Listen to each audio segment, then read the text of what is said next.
This is Kicking and Streaming We are Podcast. reviewing a series from Paramount Plus. So we've kind of broken our own code, right? We did it. We did a Peacock show Yes. because of me, and now we're doing a Paramount Plus show because of you. This time we are talking about the author of The Making of The Godfather, the movie The Godfather.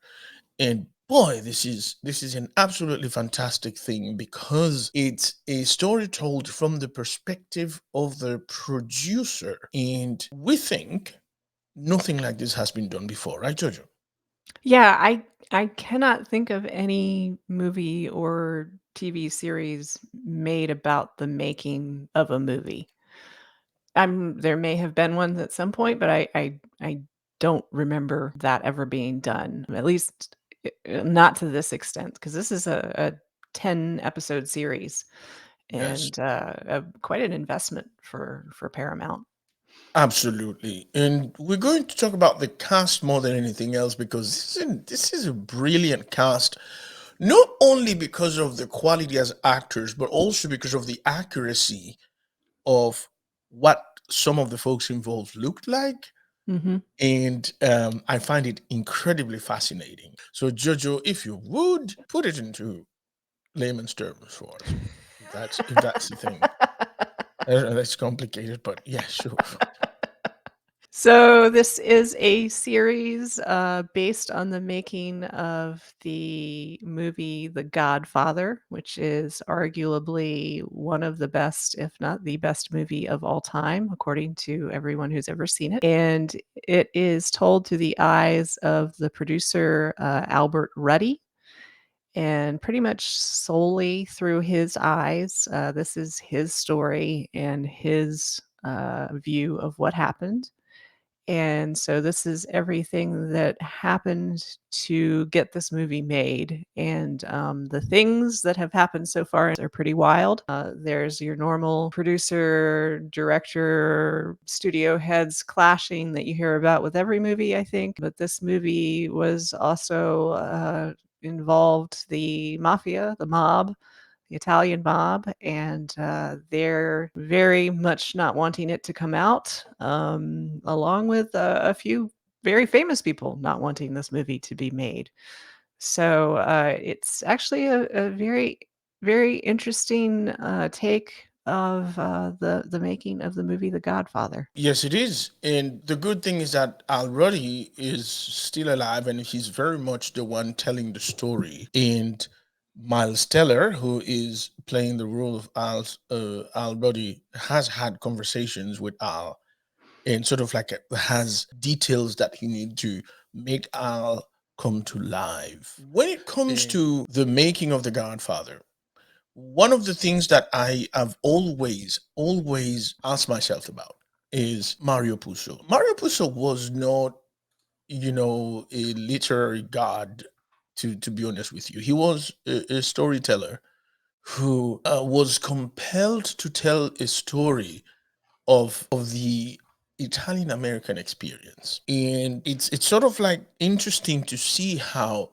he was portrayed by the Italian American community because of The Godfather as a traitor to the community, whereas in his heart he was telling the story of a family, the story of what it is to be an Italian American family, despite the noise in the background of La Cosa Nostra and your mafia and all of that. Mario Puzo set out to do that. And the problem is, I kind of see where the Italian American community was coming from by being so against The Godfather.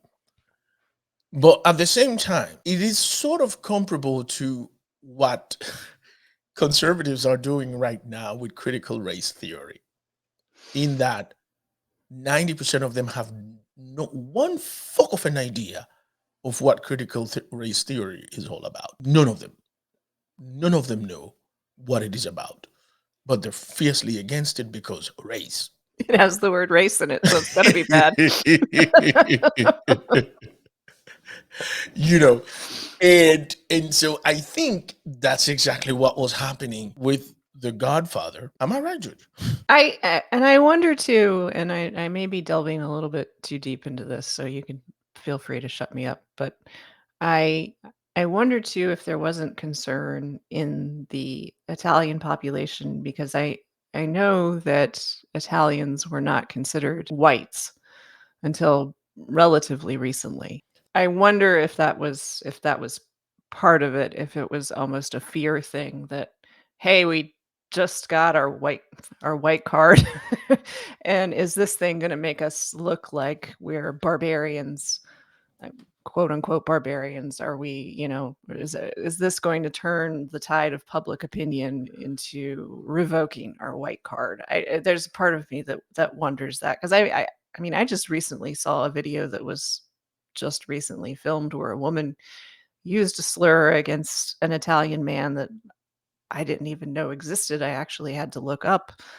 But but I mean, there are still people that view Italians as non-white folks and Yes.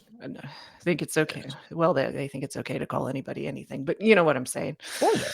Oh yeah. Mario Puzo did a beautiful book. And people always talk about the movie Godfather. And in my heart, the real genius is Mario Puzo because it was his book that got converted into this movie. Now, what I didn't know is how much artistic optic of Francis Ford Coppola had on it. And this is what I'm learning. And I hope it's not an exaggerated take on it, but I'm loving it. I'm loving the collaboration of Puzo and Coppola.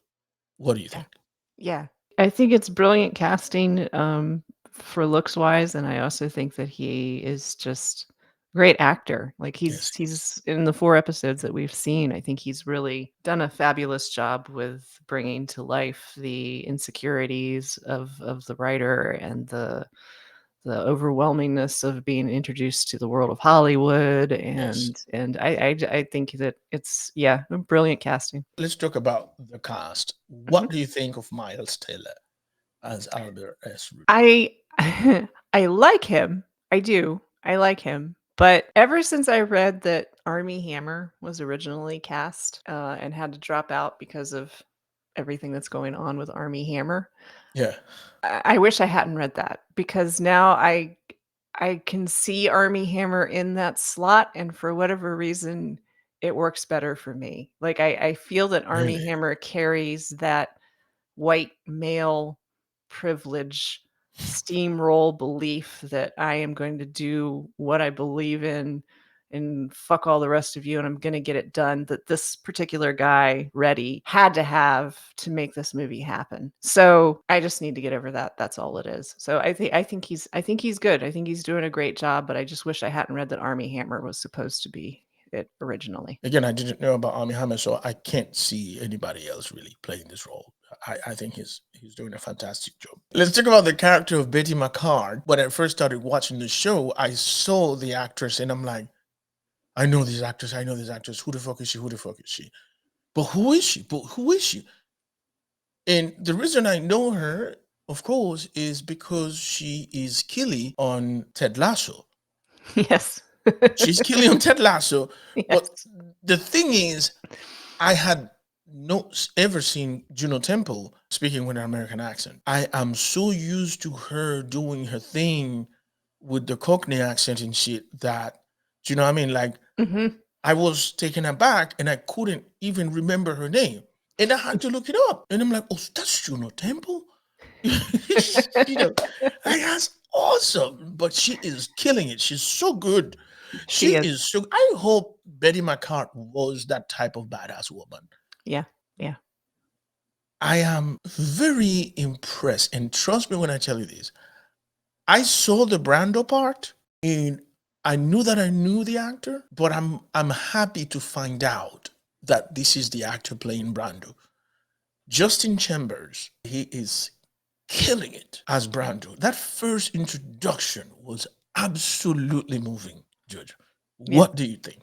Yeah. No, he's great in it, and I think that somewhere someone had referred to him as Baby Brando way back in the day or something, because he does have like he looks like Brando. Yes. So, So yeah, the fact that he can also play Brando is really, really great. And yeah, he is good in this. He really is very, very good in The this. And voice, Jojo, the yeah, voice, yeah, the phrasing, the cadence. yeah. Man, like I'm like really, really impressed. I'm like, who is this? Who is this? I'm not gonna find out. I'm not gonna look. I'm not gonna look. And when I started looking at the cast, I'm like, oh, Justin Chambers, that's the dude from Grey's Anatomy. That's him. Yeah, definitely, absolutely fantastic. Yeah.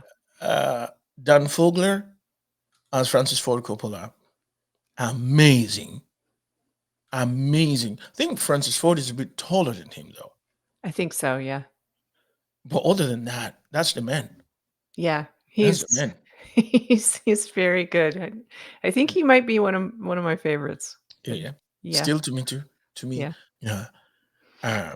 One of our favorite actors in the world, Giovanni Ribisi. Mhm. I still think that this guy is underrated. I think Hollywood is taking this guy for granted. And this Agreed. is one of the greatest actors out there, man. This guy is good. He is. Oh, he's He really, good. He's really good. is. He's good. And I can't say enough about him, man. he's been in the business so long.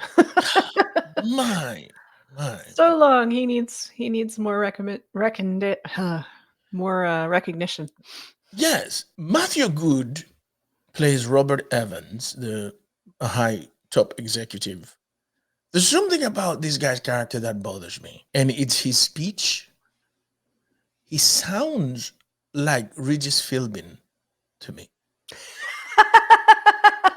Ah, Oh my god. yeah, it's not what you hear.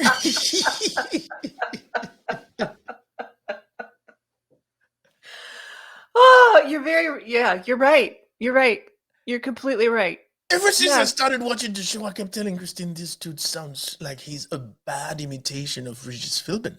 Yeah. Yeah. I read a couple reviews where people were like, "Oh, Matthew Good is fantastic in this and he's the best thing about it." And I'm watching it and I'm like, I'm now, I'm not officially a critic. I don't have the license or the education or whatever the fuck you're supposed to have. But I'm like, I'm not seeing it. Like to me, he's chewing the scenery, honestly. And I've seen him in other things, and he's been good. So I don't know his take on this character. I'm like, ugh. It kills me when he does the little thing and Yes, It- it's too much. It's too it- much. oh, it's It's over weird. the It's top. weird. Like, no, don't do that, mate. Yeah, please Don't do stop. that. Please stop. Somebody tie this guy's arms to his back. I'm like, that's Regis, man. That's Regis. Oh, I'm glad you nailed that down because it was bothering me. Well, he's playing somebody, but who is it? Yeah. Okay. I I'm also disappointed at the fact that Colin Hanks is not more prolifically featured. I don't like the character, the subservient kind of like behind the scene man, like really petty character, by the way, Very petty that he character. Very plays. petty character. I think he's doing because I love Colin Hanks. I think he's fantastic and very underrated, and it has nothing to do with his dad being Yeah, Tom Hanks. I think he's yeah, just his own level of amazing. And I think he's acting the hell out of this part, but you're right. yeah. I think he's being underutilized, and I think yeah, I don't think it's a great part for him. I don't know. I almost feel like he would have been good in the part that Matthew Good is playing. Yes, yes, yes. I would have preferred him there. Yeah. So there are four characters that I'm very impressed with the casting. So we've talked about Gino Temple, Justin Chambers, Dan Fogler, and then I have to talk about Anthony Ippolito as Al Pacino. Yes. Oh my God. The very, very first time, which was on episode 3, that I saw this kid, my wife asked me, are you sure he's not his son? Yes. And I'm like, I don't know, dude, but that's him. That's Yes. him. Yes. Can you actually be alive and still be reincarnated? Like, is that a thing? I don't know, but it honestly, it's breathtaking. It is. Yes, He is yes. breathtaking. He really, really, really is. And he is good at playing Pacino in the sense that Pacino has, like, the younger Pacino had this really weird humbleness about him. Mhm. The I'm never looking you in the eyes, and Mhm. this kid is nailing it. It's so good. It's so good, man. I was like, wow, Yeah. that's it. Yeah. That's it. Yeah. He is. He's fantastic. Yeah, man. And I'm glad they found him. Yes, yes, yes.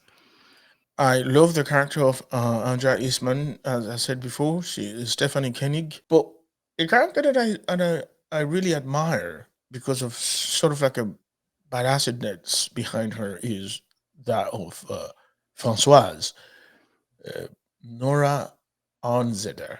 I like her. I like her for this role, and I love her, and I think she's killing it. I love her. Yeah.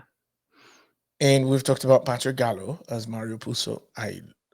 Shit. I don't know what else to say, man.